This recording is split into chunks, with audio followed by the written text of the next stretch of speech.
21 सितंबर 2004। पंडित श्री प्रदीप कुमार झांझरिया का प्रवचन सार पर शास्त्र स्वाध्याय। હવે શ્રી પંડિતજી પ્રદીપ કુમારજીનો શાસ્ત્ર સ્વાધ્યાય શરૂ થશે। कुंद कुंदाचार्य देव द्वारा प्रणीत है। ये कुंद कुंदाचार्य का नाम शिलालेखों में कोंड कुंद भी है। कोंड कुंद। तो एक बार जब ये कुंद कुंदाचार्य देव एक गुफा में ध्यान कर रहे थे तो उनके जो एक विद्वेषी थे, द्वेष रखने वाले, उन्होंने राजा से शिकायत की कि कुंद कुंद की गुफा में मदिरा है। मदिरा वो खुद इसकी व्यवस्था करके गया था। एक मदिरा रखकर, एक कुंड में मदिरा रखकर गया। राजा ने आकर उस स्वयं पहुंचकर देखा तो उस प्याले में मदिरा नहीं थी, उसमें चंपा के फूल आ गए, सब पुष्प आ गए। तभी से उन कुंद कुंदाचार्य का नाम कोंड कुंद पड़ा। कोंड का अर्थ होता है मदिरा, शराब। कोंड माने मदिरा। वह मदिरा कुंद हो गई। कुंद हो गई मतलब पुष्प बन गई, तो कोंड कुंद। इस प्रकार से वह नाम उनका प्रचलित है। वह फिर धीरे धीरे कोंड कुंद या मदिरा की जगह कुंद कुंद ही रह गया। पुष्प पुष्प ऐसा उल्लेख आता है। तो यहाँ पर उन्हीं आचार्यों ने, पंचम काल के आचार्य ने पंचम काल के जीवों को जगाने के लिए इस नियम सार में 38 गाथा में हे उपादेय के स्वरूप का वर्णन किया। क्योंकि हमेशा ही गंदगी त्यागने योग्य होती है, पवित्रता ग्रहण करने योग्य होती है। इसीलिए तो अपन स्नान करते हैं ना। आत्मा को भी, आत्मा में से भी अपवित्रता निकालना, वह और अंदर में अनंत चतुष्टय प्रकट करना, यह प्रत्येक आत्मार्थी का प्रयत्न होना चाहिए। उसका यह एकमात्र कर्तव्य है। यहाँ पर वैराग्य रूपी महल के शिखर के शिखामणि जो परद्रव्य से परान्मुख है और 5 इंद्रियों के विस्तार रहित देह मात्र जिनके परिग्रह रह गया है, जो परम जिन योगीश्वर हैं, स्वद्रव्य में जिसकी तीक्ष्ण बुद्धि है, वे किसे उपादेय मानते हैं कि ऐसे आत्मा को वास्तव में आत्मा उपादेय है।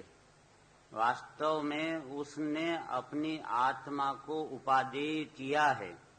बातें का काम नहीं है। यह नियम सार, यह चर्चा का विषय नहीं है, चर्या का विषय है। जिस योगीश्वर ने पर से हटकर स्वद्रव्य में अपनी तीक्ष्ण बुद्धि को लगाया, उसने वास्तव में उस द्रव्य को उपादेय किया। बात करने वाले ने उपादेय किया है, यह बात बिल्कुल नहीं है।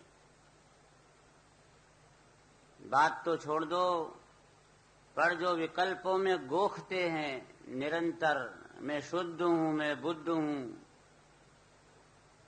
शुद्ध बुद्ध चैतन्य घन, स्वयं ज्योति सुखधाम, बीजू कहिए केटलू कर विचार तो पाम। तो यहाँ जो विचार करूंगा तो मिल जाएगा।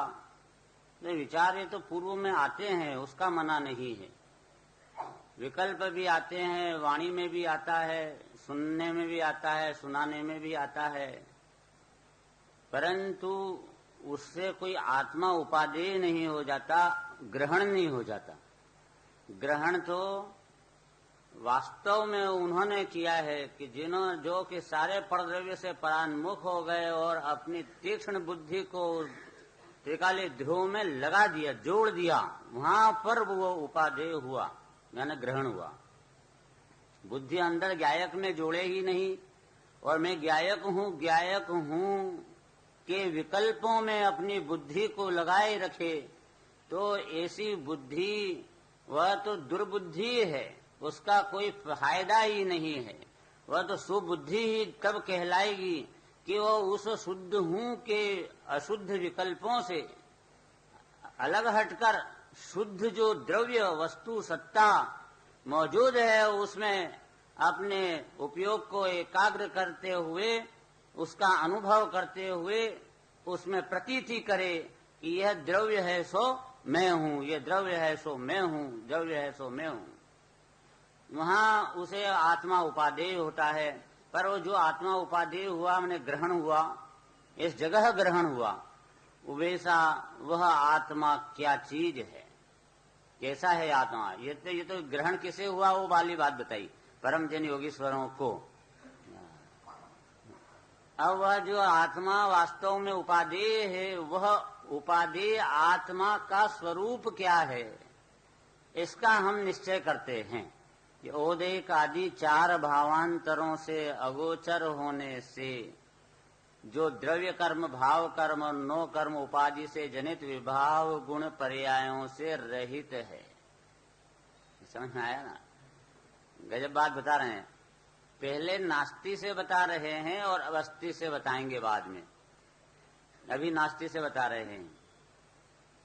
किस चीज को बता रहे हैं? कि जो आत्मा उन्होंने उपादेय कर लिया, हमने ग्रहण कर लिया, उसे कैसा है वह आत्म पदार्थ। आत्मा तो समझते ना, मतलब क्या होता है आत्मा? जिसे अंग्रेजी में आई कहते हैं, जिसे हिंदी में मैं कहते हैं, उसे ही संस्कृत में आत्मा कहते हैं। समझ गए ना? तो यहाँ क्या आत्मा की खोज करने का अर्थ है नहीं कि कोई दूसरे चीज की खोज कर रहे हैं। आत्मा मीन्स मैं। तो यहाँ मैं की खोज है कि मैं कैसा हूं, और आत्मा कैसा है।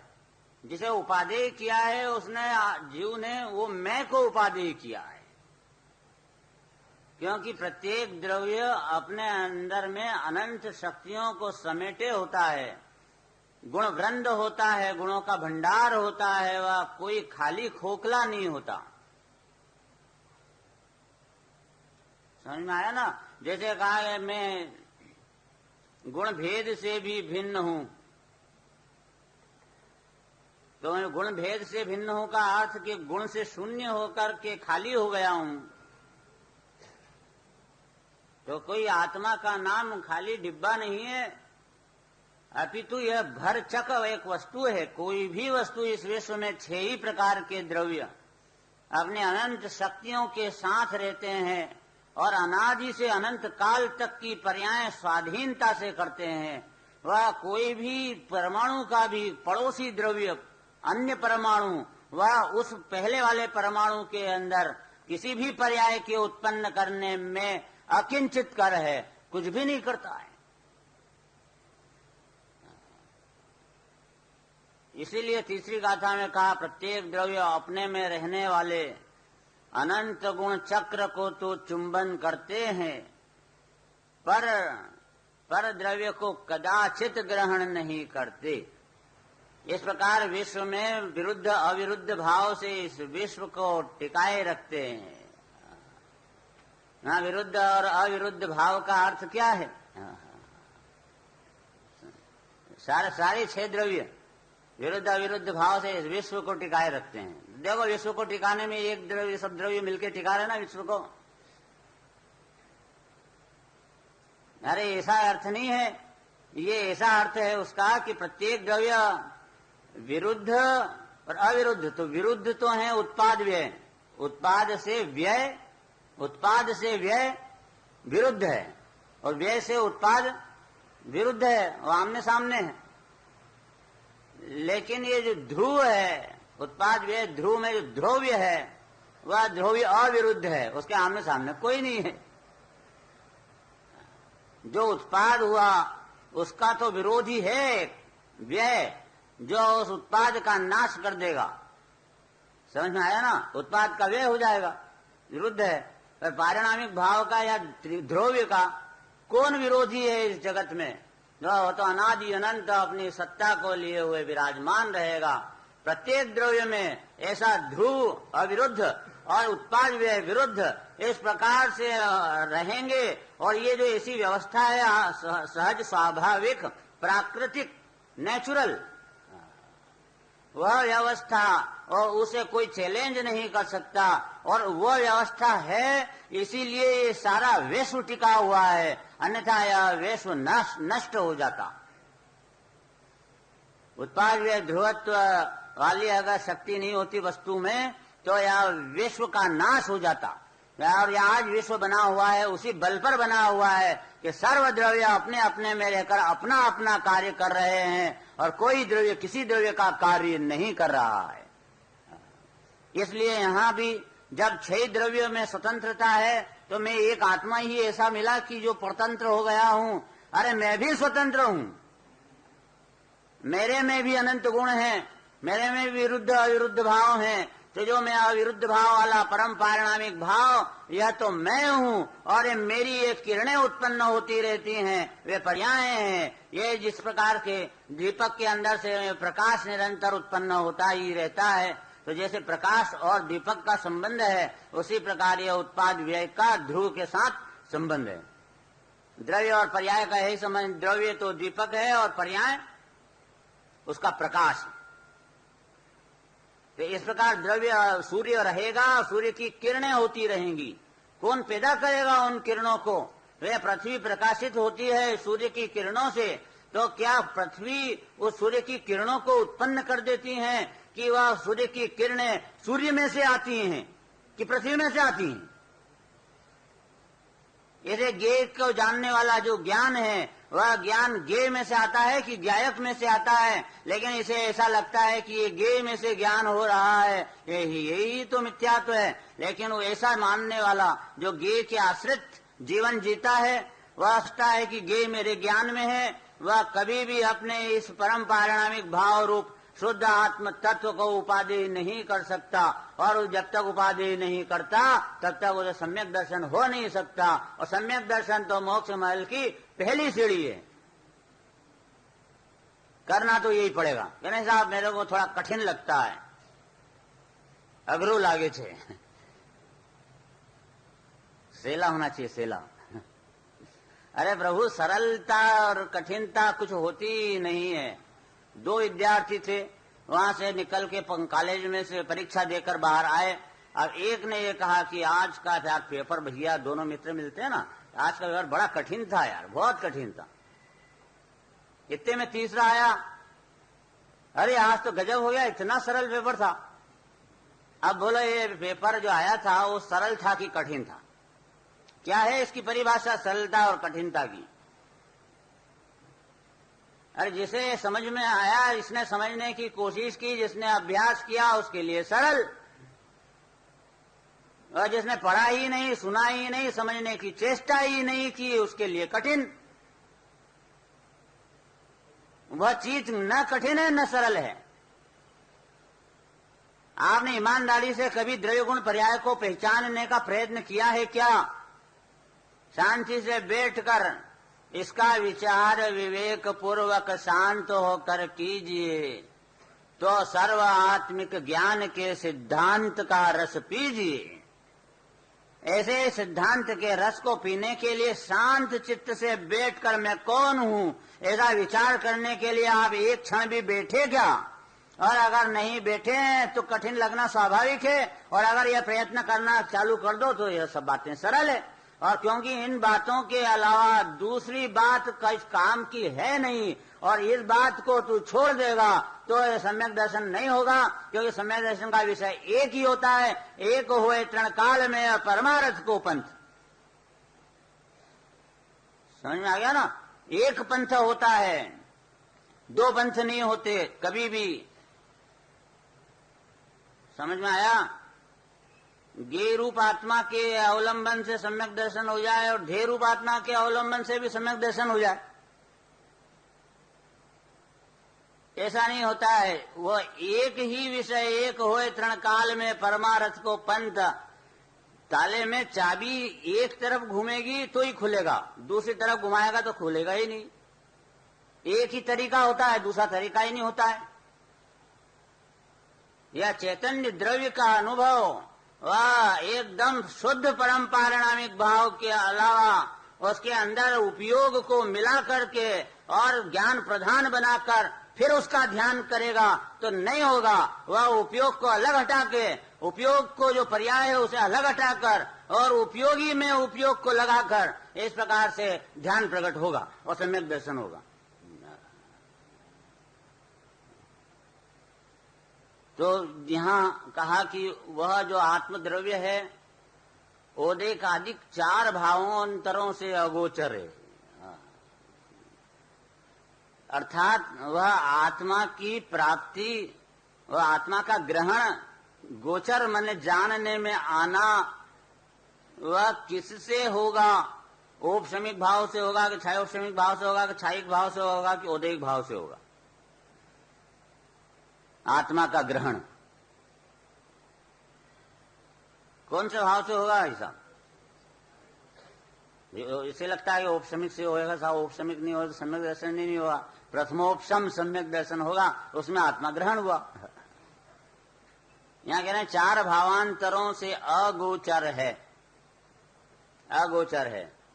तो औपशमिक छोड़ लो, छायोपशमिक से, छायिक भाव से भी वह गोचर नहीं है, अगोचर है। क्योंकि इन चार भाव का तो किसी भी, अगर वो उससे गोचर है तो इसका अर्थ कि मुझे क्या चाहिए कि जिससे गोचर है वो चाहिए, तो तुझे तो औपशमिक भाव चाहिए। तो जिसे औपशमिक भाव ने पर्याय चाहिए उसे द्रव्य मिलने वाला नहीं। यानी छायिक भाव के अंदर तो बिल्कुल आत्मा ग्रहण होता ही है, पूरा का पूरा ही। क्या केवल ज्ञान में आत्मा ग्रहण गोचर नहीं होता? यहां तो अगोचर लिखा है।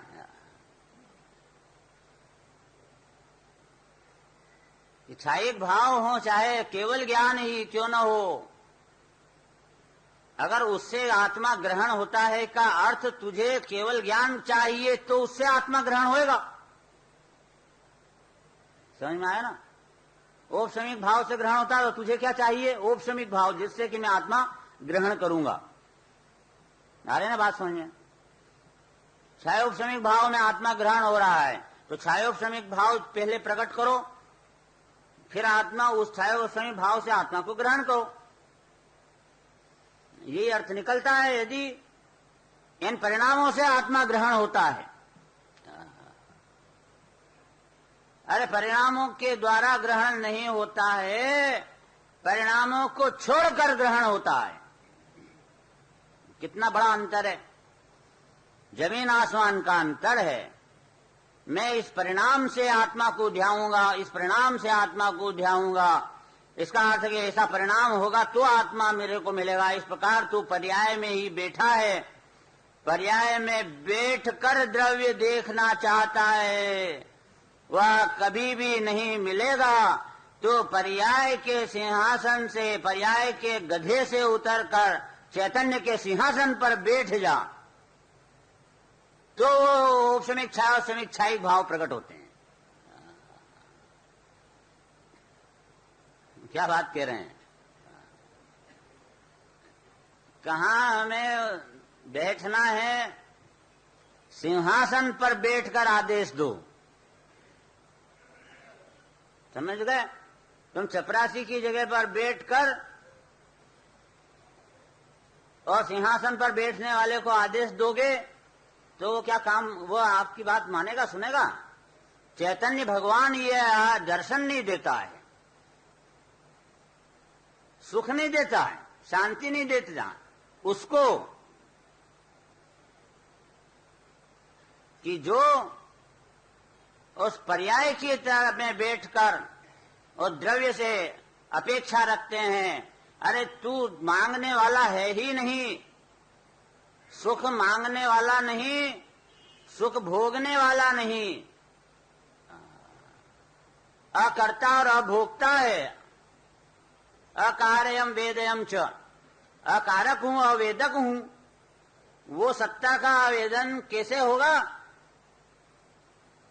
उस पर्याय को, कि वो पर्याय पर्याय बनकर रहे, अपनी औकात में रहे, तो उसको वेदन होगा। अपनी औकात छोड़कर वह पर्याय अपने को द्रव्य मानने लग जाए, वह पर्याय ही को या द्रव्य मानने लग जाए, वह पर्याय पर्याय ही को द्रव्य मानने लग जाए, या द्रव्य के ग्रहण करने का कारण मानने लग जाए, नहीं होगा। तुम पर्याय से बिल्कुल अपेक्षा छोड़ दो।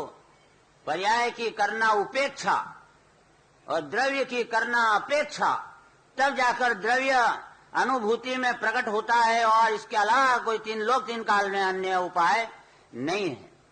तो एक उपाय है, तो फिर एक उपाय को प्राप्त करने के लिए अपनी पूरी ताकत लगा दो। यहाँ कह रहे हैं कि ओप समीक्षाओ समीक्षाई कोदैक, चार भावों से भी आत्मा ग्रहण नहीं होता, क्योंकि ये आत्मा है ही नहीं। वह खरेखर आत्मा तो पारिणामिक भाव ही है।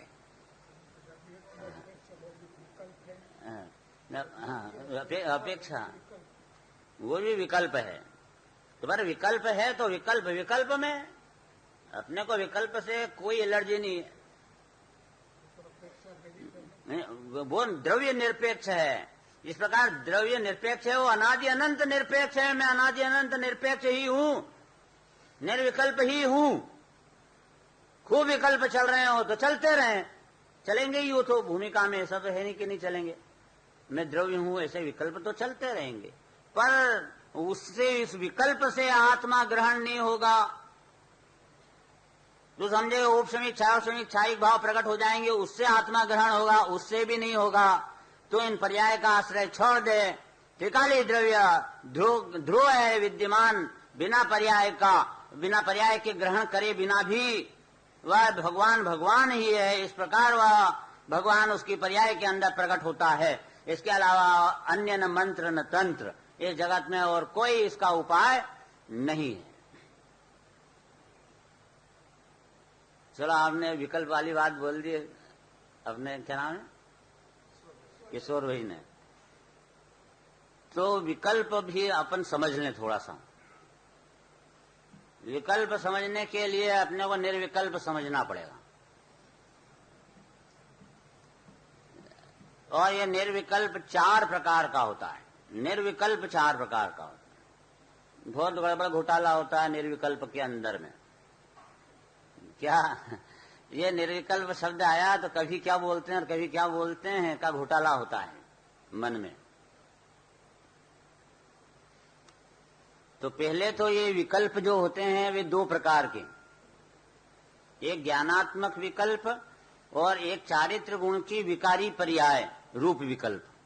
2 जगह विकल्प हैं और कहीं विकल्प है नहीं। तो ज्ञानात्मक विकल्प का अर्थ तो ज्ञान सविकल्प है और दर्शन निर्विकल्प है, उस अपेक्षा से सविकल्प कहा। ठीक है ना। जम सामान्यम गहनम दंसनम, सामान्य को ग्रहण करता है वो दर्शनोपयोग कहलाता है, और दर्शनोपयोग निर्विकल्प होता है क्योंकि वो विशेष को नहीं पकड़ता ना। लेकिन ज्ञानोपयोग है वह विकल्प। नाणम 8 वियप्पम, ज्ञान 8 भेद वाला जो है वह क्या है, उसके अंदर विकल्प हैं ज्ञान में। तो ज्ञान में विकल्प है मतलब ज्ञान विशेष का ग्राहक है।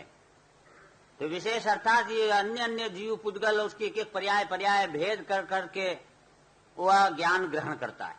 तो वो जो भेदों का जो ग्राहक है, तो उसे भेद के से संयुक्त रहने की अवस्था में उसे सविकल्प कहा जाता है, यानी विकल्प सहित है। वही एक विकल्प है। दर्पण में जैसे आकार दिख रहा है ना, ये 5 उंगलियां दर्पण में दिख रही, तो ये एक एक उंगली उसके अंदर दर्पण के अंदर दर्पण का विकल्प है। ये दिख रहा है बस ये आकार, क्योंकि दर्पण तो अखंड है, निर्विकल्प है। लेकिन उसके अंदर जो आकार दिख रहे हैं वह आकार उसकी स्वच्छता में है और स्वच्छता उस विकल्प को ग्रहण करती है। इसलिए ये जो ज्ञानात्मक विकल्प है वह कोई दोष नहीं है, वह उसका स्वभाव है। समझ गए? ऐसा यह विकल्प। लेकिन ये सम्यक ज्ञान में भी विकल्प हो सकते हैं। सम्यक ज्ञान में विकल्प होते हैं, निर्विकल्प नहीं होता। केवल ज्ञान भी सविकल्प है। लेकिन ध्यान रखना है, यहाँ सविकल्प दशा को गौण करके और सामान्य ज्ञान का आविर्भाव किया जाना चाहिए। वहां पर वह ज्ञानात्मक विकल्प जो कि दोष नहीं है, फिर भी आश्रय करने योग्य नहीं है। तो इसलिए उसे नय के विषय में, शुद्ध निश्चय नय के विषय में निर्विकल्प अनुभूति करना होती है। और वहां पर विकल्प पने से भाषित नहीं होते और अखंड ज्ञान ग्रहण होता है। इस प्रकार निर्विकल्प का स्वाद आता है। अभी हाल तो विकल्प की बात चल रही है दो तरह के, एक तो ज्ञानात्मक विकल्प और एक चारित्र गुण के अंदर होते हैं विकल्प। जैसे खाने की इच्छा, पीने की इच्छा, इच्छाएं उत्पन्न होती है ना, अंतर्जल्प अर्थात अंदर मन में बोलना, ये विकल्प है। आप मन में बोलो एकदम मेरे को भगवान के दर्शन करना है, ऐसा अंदर बोलो, तो वाणी से तो बोल नहीं रहे, तो ये कहाँ बुला रहा है? अंदर मन में, तो मन में नहीं बुला रहा है, वो एक विकल्प है, चारित्र गुण की विकारी पर्याय। समझ गए ना? ये जो विकल्प है, खाने की इच्छा हुई, उसको सबको दिखता है विकल्प, ऐसा नहीं है कि विकल्प भी नहीं दिखता है। अब यार जैसे विकल्प ही पकड़ में नहीं आता अभी हाल तक, वह निर्विकल्प चैतन्य तत्व और उससे भी सूक्ष्म ज्ञायक भगवान आत्मा कब देखेगा, कब पकड़ में आएगा उसको? इतनी स्थूल बुद्धि है कि जो अनादि काल से विकल्प में ही रुल रहा है, मिथ्यात्व में ही चल रहा है, उसे यही पता नहीं चलता है कि मेरे में मिथ्यात्व क्या चल रहा है। मैंने मिथ्यात्व को पकड़ने में भी ज्ञान काम नहीं कर रहा, जो कि स्पष्ट प्रकट है और अनादि से भोग रहा है।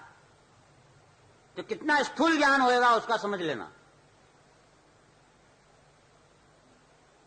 क्योंकि ऐसा है, दोषों का निष्कासन करना हो तो उसकी एक ही पद्धति है कि पहले उसको ज्ञान में आना चाहिए।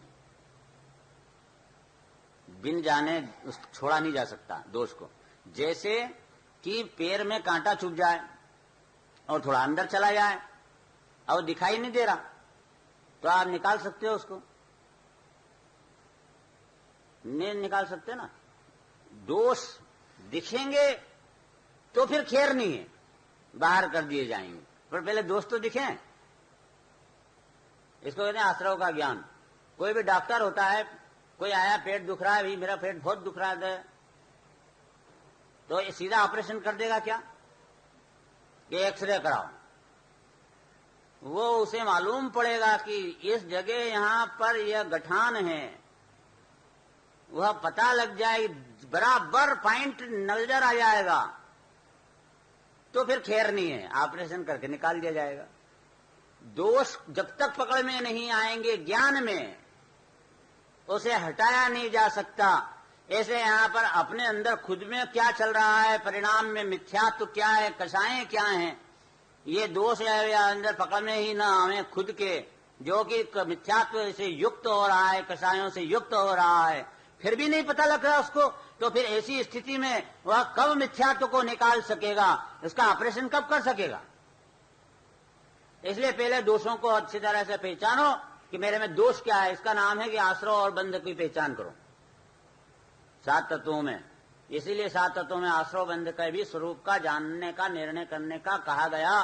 सत्वार श्रद्धानम में 7 तत्वों की श्रद्धा करने को कहा गया। निश्चय सम्यक दर्शन है कि व्यवहार सम्यक दर्शन है। ये जो 4 लक्षण कहे गए हैं सम्यक के, उनके अंदर मैं बहुत बात कहना चाहता हूं। ये देवसार गुरु की श्रद्धा व्यवहार सम्यक दर्शन है, और वो व्यवहार सम्यक दर्शन है तो व्यवहार सम्यक दर्शन ही है, वो कभी भी निश्चय सम्यक दर्शन बन ही नहीं सकता है। पर 7 तत्वों का जो श्रद्धान है, और वो जो देवसार गुरु का श्रद्धान रूप सम्यक है, वह तो चारित्र गुण की विकारी पर्याय है, श्रद्धा गुण की पर्याय नहीं। नाम सम्यक दर्शन है, क्योंकि सम्यक दर्शन के साथ अविनाभावी है, इसलिए सम्यक दर्शन नाम है उसका, कि देवसार गुरु की श्रद्धा अवश्य होगी। सच्चे देव शास्त्र गुरु अविनाभावी है। ऐसा नहीं कि कुगुरु कुदेव कुधर्म को जाके मानेगा और यहाँ सम्यक दर्शन हो जाएगा, यह सम्यक दृष्टि होगा और वो कुगुरु कुदेव कुधर्म को मान रहा होगा। यदि गुरुदेव कुधर्म को मान रहा है तो उसके माथे पर टीला लगा है, टीका लगा हुआ है इस बात का कि मैं मिथ्या दृष्टि हूं, मिथ्या दृष्टि हूं, मिथ्या दृष्टि, मैंने प्रकट मिथ्या दृष्टि है। क्योंकि वो टीका नहीं लगा हो गुरुदेव कुधर्म का, सच्चे देव सार गुरु को मान रहा हो तो क्या मालूम पड़ेगा कि सम्यक दृष्टि के मिथ्या दृष्टि? कोई बाहर से सिंह थोड़ी उग जाते हैं सम्यक दृष्टि के। लेकिन यदि गुरुदेव कुधर्म को मान रहा है तो प्रकट हो जाएगा कि यह मिथ्या दृष्टि। एक जगह भी जरा सी गलती नहीं चलेगी, जरा गलती नहीं चलेगी। जरा भूल की तो नरक में बसेरा। गलती कहीं भी हो, मिस्टेक छोटी सी भी बड़ा कष्ट देती है, भूल दुखदायक ही होती है। आप बही चोपड़े में एक गलती कर लो, जमा की एंट्री नामे में लगा लो, बैलेंस शीट मिलेगी क्या? नहीं मिलेगी। और उसमें बहुत तकलीफ होगी लेन देन में। हो सकता है आप ठगा जाओ लाखों करोड़ों रुपए से। क्या देना था उसको आपने समझ लिया कि लेना है, उसको समझ लिया देना है, एंट्री गलत कर दी तो चेक फाड़ के पूछा दिया उसने रख लिया, गए काम से। भूल तो नुकसानदायक ही है। तो यहां तुम अपने अंदर, गुरुदेव कहते थे 100 भूल छे। अरे 100 में 100 है, यहाँ 100 अपने आप की भूल। वही चोपड़े में भूलता था भैया, कोई वहां भूलता था, इतना भूलते बोलते अपने आप को ही भूल के स्वयं ही भूल जाए मैं कौन हूं। कितनी बड़ी गलती हो गई है। इसलिए यहाँ अपने अस्तित्व को समझना चाहिए। तो ये जो विकल्प हैं वे दो प्रकार में, ये ज्ञानात्मक चारित्र के विकल्प कौन से कहलाते हैं?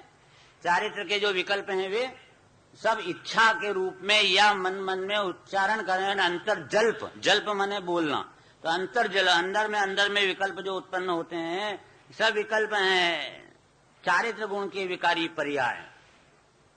हिंसा, झूठ, चोरी, कुशील, परिग्रह के परिणाम, कषाएं, पाप, सब ज्ञान के विकल्प। वो व्यवहार नय के विषय हैं। व्यवहार नय सम्यक ज्ञान का अंश है। व्यवहार नय है ना, तो ज्ञान के अंदर दोष विकल्प तो मिथ्या ज्ञान के अंदर हो सकते हैं। मिथ्या ज्ञान के अंदर हो सकते हैं कि वो ज्ञेय को ज्ञान में मिलाता है, इस प्रकार मिले हुए अपने ज्ञान के अंदर देख रहा है, तो कहा जाएगा कि इसका विकल्प दोष युक्त है। लेकिन केवल के ज्ञान में देखेगा कि उस ज्ञान के अंदर ऐसा एक विकल्प आया है, बस क्या दोष और क्या गुण, वैसे ज्ञान आने वाला था। ज्ञान के प्रत्यक्ष में की योग्यता ही उस प्रकार के आकार रूप परिणमित होने की थी, इसलिए निर्दोष। झूठा ज्ञान भी वह अन्य पदार्थों से मिलान करते हैं कि बाहर तो था रामलाल और ये समझ रहा है कि श्यामलाल, इसलिए झूठा गलत है।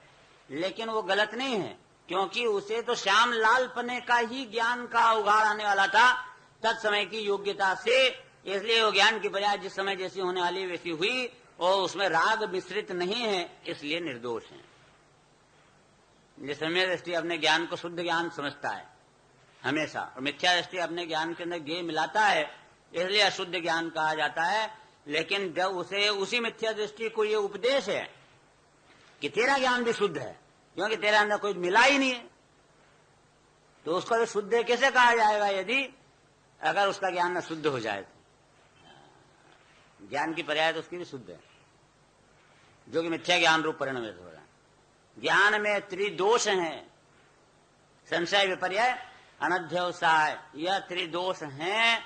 लेकिन यह उसके लिए हैं कि जिसे ज्ञान का स्वरूप का पता नहीं है, यदि उसका उसी खुद का वही ज्ञान जिसमें त्रिदोष हैं वह समझ ले ये कि ये दोष से तो अन्य द्रव्य के अंदर से मिलान करने में संशय विपर्य अनध्यवसाय रूप है, परंतु ऐसा ही ज्ञान का उघाड़ आना है, अन्य ज्ञेय से तो ज्ञान हो ही नहीं रहा, तो उसे ही अपना ज्ञान वह शुद्ध समझ में आने लग जाएगा कि शुद्ध ही है। जिस क्षण शुद्ध समझ में आ जाएगा उसके अंदर वह त्रिदोष नहीं रहेंगे, संशय नहीं रहेगा, विपर्य नहीं रहेगा, अनध्यवसाय नहीं रहेगा, और ज्ञान सम्यक बन जाएगा।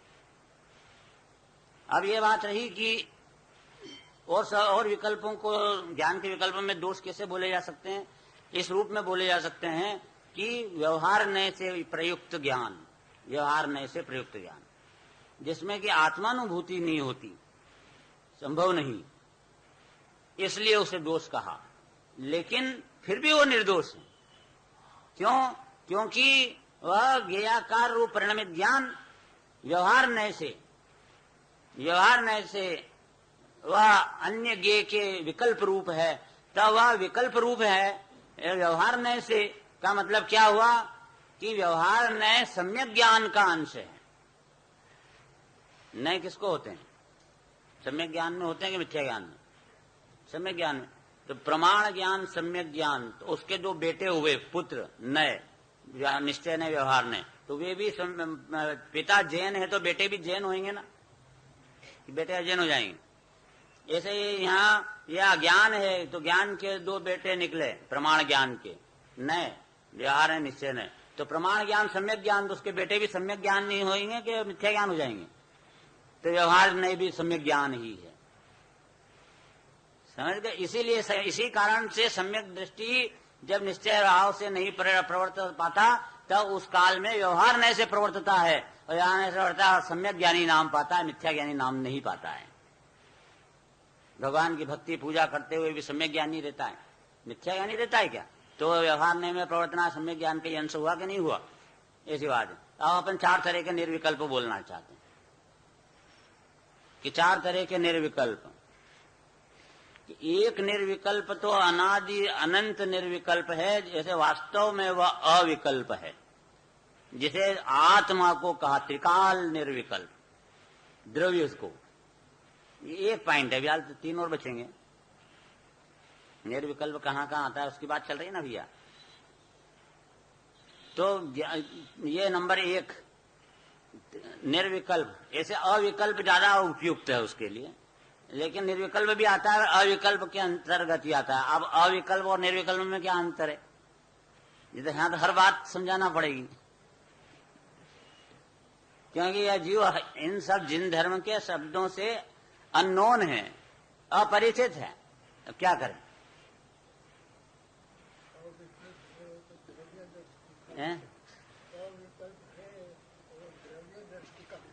हाँ बराबर है। अविकल्प है वह द्रव्य, अविकल्प है वो द्रव्य का विशेषण है, द्रव्य का विशेषण है ये कि वह अविकल्प है। तो अब अविकल्प जो कहा या निर्विकल्प कहा, क्या अंतर है उसमें? वही अंतर है जो अकलंक और निकलंक में है। अकलंक, निकलंक। तो अकलंक का अर्थ क्या, निकलंक का अर्थ क्या? निकलंक, निकल गया है कलंक जिसमें से, उसे क्या कहेंगे? निकलंक। निकल गया है कलंक मतलब पहले से था, पहले तो था और अब निकल गया, तो निकलंक। और अकलंक मतलब उसमें कलंक है ही नहीं जो निकलना पड़े, पहले से ही कलंक रहित है, अनादि अनंत कलंक रहित है, उसका नाम है अकलंक। तो मैं अविकल्प हूं कि निर्विकल्प हूं पारिणामिक भाव की अपेक्षा से? तो पारिणामिक भाव में पहले विकल्प हो और अब निकल जाए तो हम कहें निर्विकल्प है, लेकिन वो तो पारिणामिक भाव तो पहले से ही अविकल्प है, क्योंकि उसमें विकल्प अनादि से ही नहीं है, तो निकलने का प्रश्न क्या है? इसलिए अविकल्प है। पर वो अविकल्प ही के अर्थ में निर्विकल्प शब्द भी दिया जाता है समझाने के लिए। मैं अनादि अनंत निर्विकल्प हूं, मेरे में कहाँ विकल्प है? हाँ, अविकल्प जैसा ही निर्विकल्प है, अविकल्प जैसे ही तो है निर्विकल्प। सही बात है, आपने अच्छा कहा। अविकल्प जैसा ही होने से उसे निर्विकल्प भी कह देते हैं, लेकिन है अविकल्प हो। तो नंबर 1 पॉइंट का निर्विकल्प हुआ भगवान आत्मा अनादि अनंत, जिसे यहाँ पे कारण परमात्मा कहा गया है, 4 भावांतरों से अगोचर कहा है। अब नंबर 2, एक निर्विकल्प होता है 12वें गुण स्थान में, पूर्ण विकल्प का निकल जाना ही निर्विकल्प है। तो ये सारे विकल्प का अभाव कब होगा? 4थे गुण स्थान में कि 7वें में कि 12वें में? 12वें गुण स्थान में पूर्ण विकल्प, चारित्र गुण के पर्याय के संपूर्ण विकल्प साफ हो जाएंगे। क्षीण मोह का नामक गुण स्थान जब प्रकट होगा, साक्षात निर्विकल्प, पूर्ण निर्विकल्प की अवस्था बोली जाएगी। तो वह निर्विकल्प है। धवल धवल में तो निर्विकल्प 12वें गुण स्थान को ही कहा है। अपन तो बहुत पहले भी प्रयोग से करते हैं, पर वो करते हैं अपन समय सार आदि के हिसाब से करते हैं। यहाँ दृष्टि का कमाल रहता है ना, इस अपेक्षा से यहाँ निर्विकल्प हो जाता है। बाकी वास्तव में पूरा निर्विकल्प तो 12वें गुण स्थान में ही होगा। तो पूरा निर्विकल्प होगा तभी निर्विकल्प कहा जाएगा, नहीं तो काय का निर्विकल्प, विकल्प तो चल रहे हैं। तो ये हो गया नंबर 1। नंबर 2 हो गया 12वें गुण स्थान वाला निर्विकल्प। नंबर 3 है कि चौथे, पांचवें, छठे, 7वें, 8वें, 9वें और 10वें गुण स्थान में, चौथे से लेकर 10वें तक, इन सब गुण स्थानों में जितनी जितनी कषाय का अभाव हो गया है उतना उतना निर्विकल्प। जैसे चतुर्थ में एक चोकड़ी कषाय का अभाव हो गया, तो एक चोकड़ी कषाय गई तो उतना निर्विकल्प हो गया। कंटिन्यू समय दृष्टि भगवान की पूजा कर रहा है तो विकल्प में है, तो विकल्प में है कि वो अंदर में विकल्प भी है उसे पूजा का, लेकिन वो अंदर में एक चोकड़ी कषाय का अभाव हो चुका है, उतनी निर्विकल्प धारा कंटिन्यू वर्तती है। उसको शुद्ध परिणति भी बोलते हैं। और ये शुद्ध परिणति नाम जो है चारित्र गुण की पर्याय की अपेक्षा से ही लगाना चाहिए। बहुत लोग ज्ञान के उनकी पर्याय के अंदर भी लगा देते हैं, जो वास्तव में लागू नहीं पड़ती। शुद्ध परिणति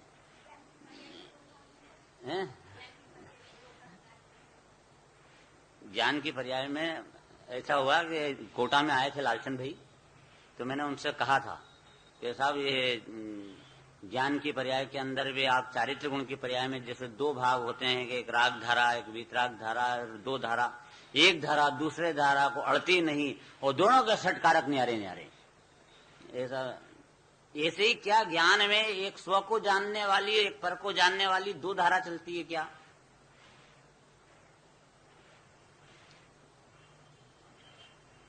कि स्व को जानने वाली धारा और पर को जानने वाली 2 धारा चल सकती है क्या? क्यों दर्पणवत है, उसमें तो दोनों दिखते हैं एक साथ, स्व भी जानने वाला पर भी आना, स्व प्रकाशक।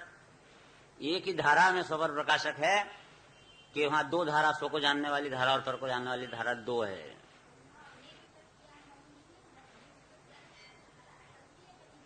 निर्विकल्प धारा तो अभी निर्विकल्प के 4 भेद, इसीलिए अपन पहले अगर समझ में आ जाएंगे उसमें आने वाली ये बात।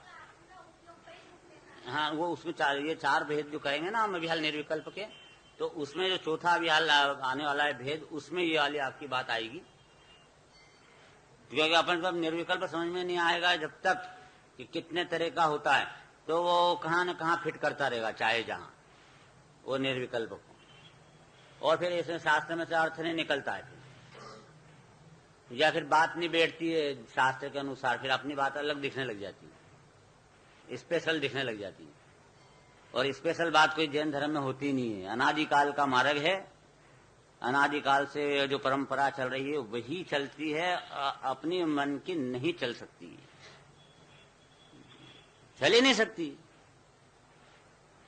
अनादिकाल से अनंत ज्ञानी सिद्ध भगवान बन गए, अनंत सिद्ध बन गए, अनंत सम्य शिखर की टोंक से देखो कि कितने कितने सिद्ध बन गए।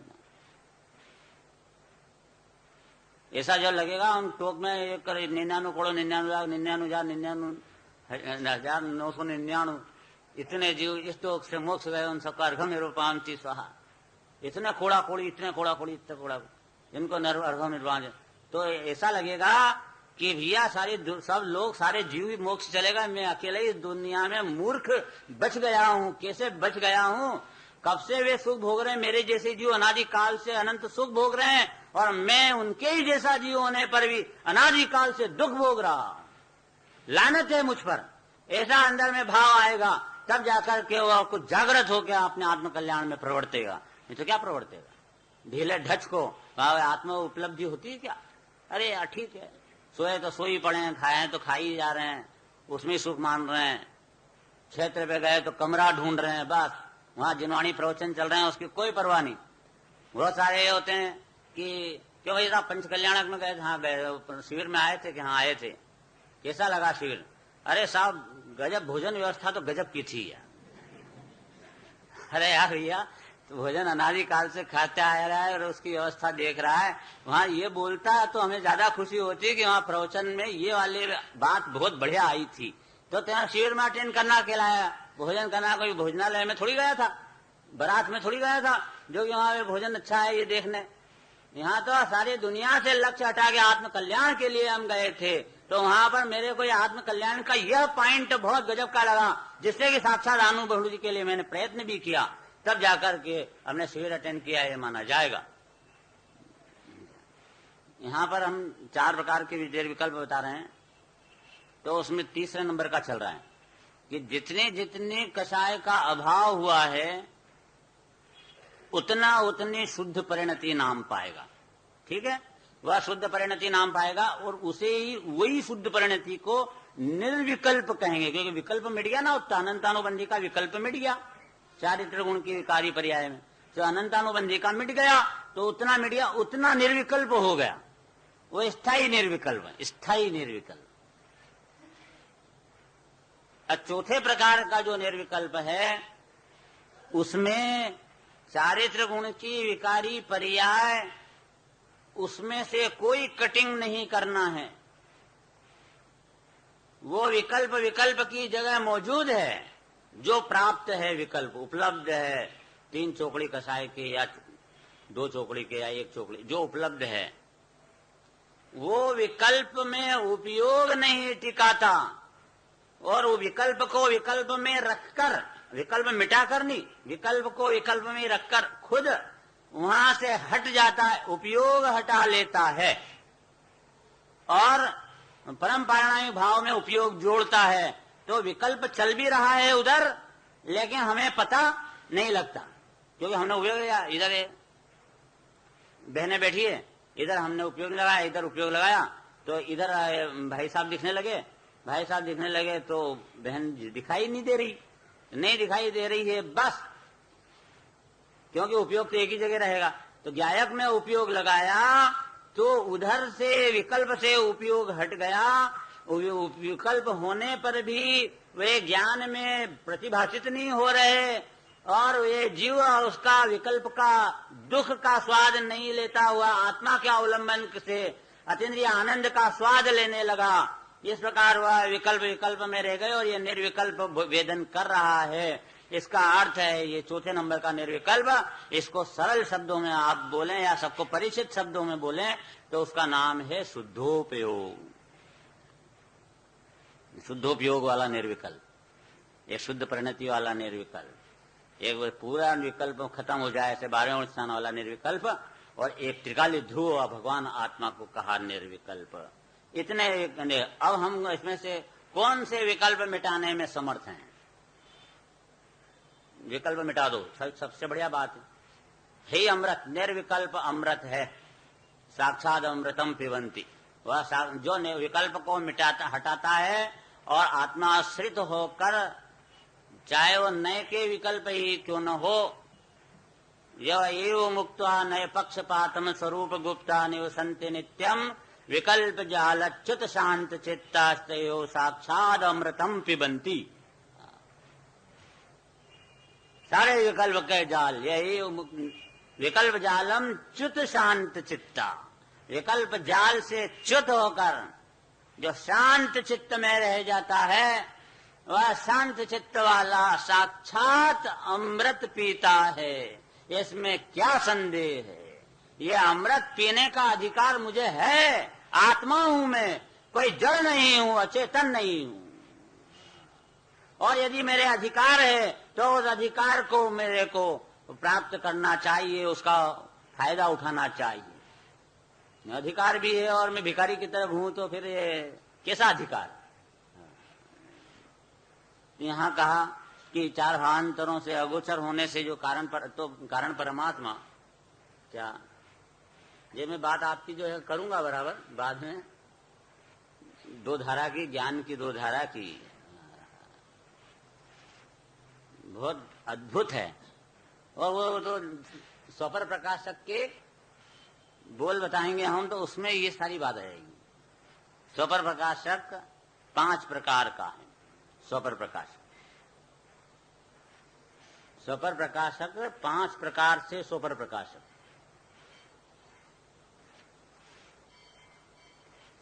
और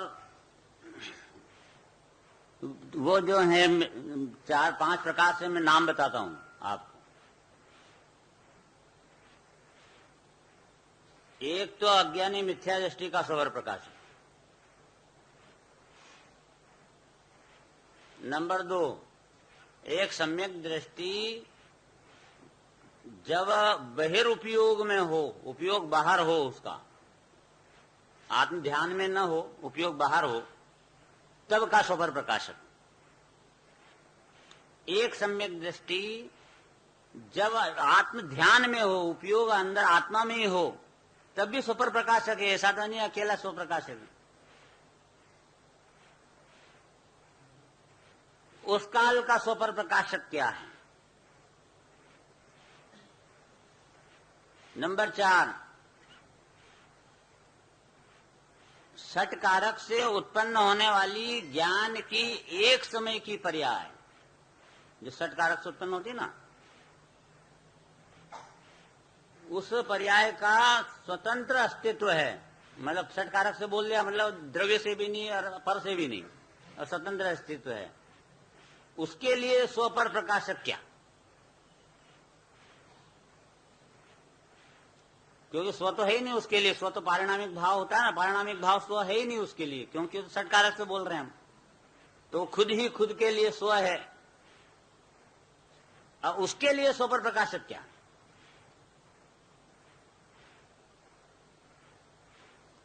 और इसके अलावा जो 5वां है वह है केवल ज्ञानी का स्वपर प्रकाशक, कि केवल ज्ञान में केवल ज्ञानी को स्व के रूप में क्या प्रतिभाषित होता है और पर के रूप में क्या प्रतिभाषित होता है।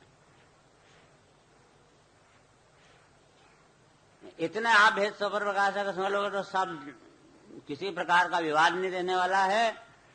और ऐसा भी समझ, और कौन सी गाथा आपको समझ में नहीं आएगी ऐसा भी नहीं होगा। हर बात अपने आप समझ में चली आएगी।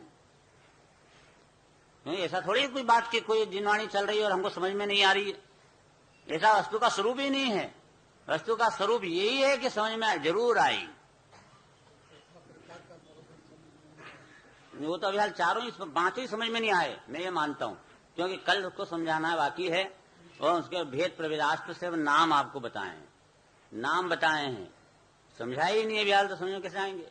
इसके बाद तो ये देखो, तो अवोदयिक आदि 4 भावांतरों को अगोचर होने से जो कारण परमात्मा द्रव्य कर्म भाव कर्म और नो कर्म की उपाधि से जनित विभाव गुण पर्यायों से रहित है।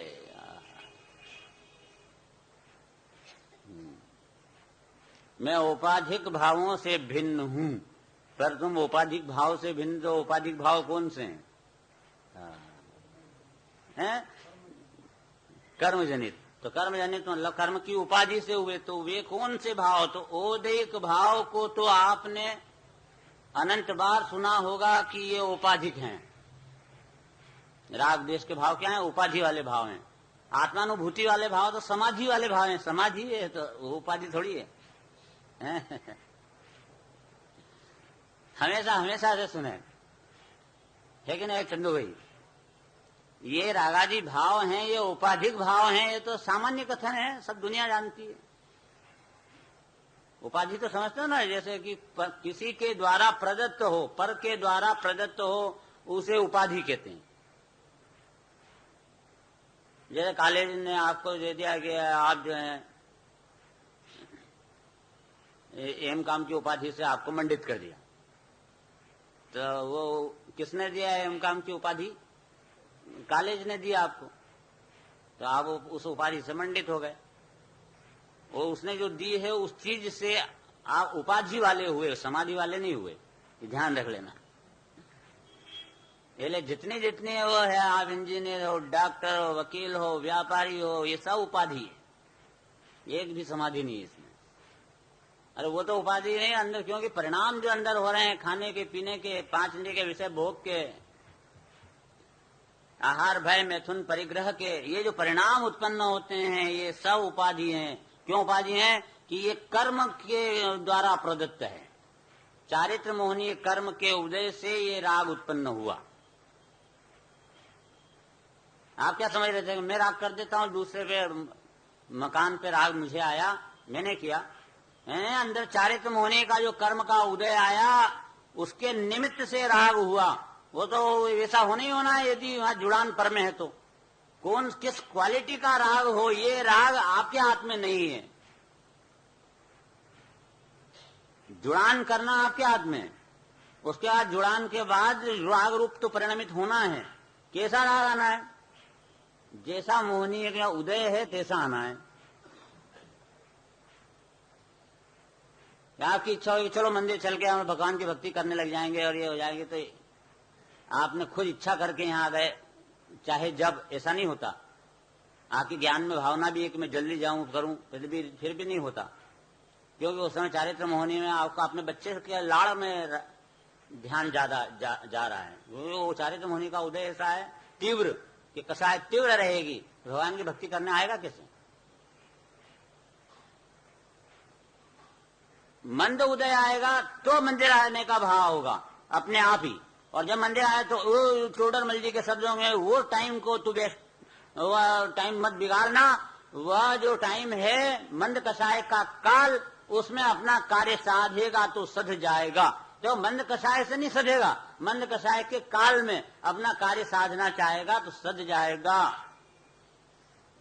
जैसे पानी में मंद प्रवाह चल रहा हो तो तैर कर उल्टी दिशा में भी किनारा पकड़ सकता है, लेकिन तेज प्रवाह है उसके अंदर अगर चला जाएगा तो तेरे हाथ पांव कितने ही चलाए तेरी कुछ चलेगी नहीं, बह जाएगा, किनारे नहीं आ सकेगा। तीव्र कषाय के वेग में तो आत्मानुभूति करने का अवसर है ही नहीं, पर मंद कषाय के काल में उपयोग को वहां से शांति से हटाए तो तैर कर अपने द्रव्य रूप किनारे पर जा सकता है, अनुभूति कर सकता है। लेकिन वहां से हमें किससे उपयोग हटाना, कहाँ लगाना? ये औपाधिक भावों से। तो ये औपाधिक भाव कौन से? तो यहाँ पर वह रागादि विकारी भाव को ही जो कर्म चारित्र होने के उदय से हुए हैं उसे ही औपाधिक नहीं कहा, अपितु औपशमिक, छायोपशमिक और छायिक आदि जो भाव हैं उनको भी यहाँ पर औपाधिक कहा है। समझ में आ गया ना? इसलिए क्यों औपाधिक कहा कि वो भी कर्म के चार भावांतरों से अगोचर है ना, यहाँ लिखा देखो, औदिक आदि चार भावांतरों से अगोचर होने से द्रव्य कर्म, भाव कर्म, नो कर्म उपाधि से जनित विभाव गुण पर्यायों रहित है। तो उस द्रव्य कर्म, भाव कर्म, नो कर्म रूप उपाधि से जनित और उससे जनित, अब द्रव्य कर्म से जनित, तो ये जो उपशमिक भाव है, क्षयोपशमिक भाव है, क्षयिक भाव है, ये भी कर्म का इसमें निमित्त है। जो कर्म का निमित्त है औपशमिक में भी कर्म का उपशम निमित्त है, औपशमिक में उपशम निमित्त और क्षयोपशम में क्षयोपशम निमित्त है। क्षयिक में क्या निमित्त है? क्षय निमित्त है। औपशमिक में उपशम निमित्त है। औपशमिक में औपशमिक निमित्त नहीं, औपशमिक में उपशम। औदिक में उदय। दोनों उदय और औदिक में क्या अंतर पड़ा कि अपने परिणामों में जो भाव होते हैं वे कहलाते हैं औदिक, औपशमिक, क्षारशमिक, क्षायिक, अपने परिणाम में, जीव के पर्याय में। और उधर कर्म में जो होता है वह उदय, उपशम, क्षयोपशम, क्षय ऐसा होता है। वहां औदिक नहीं होता, उदय होता है कर्म में। कर्म में उदय और उसके उदय के निमित्त से अपने में हुआ औदिक, कर्म में उपशम, उसके निमित्त से मेरे में हुआ औपशमिक।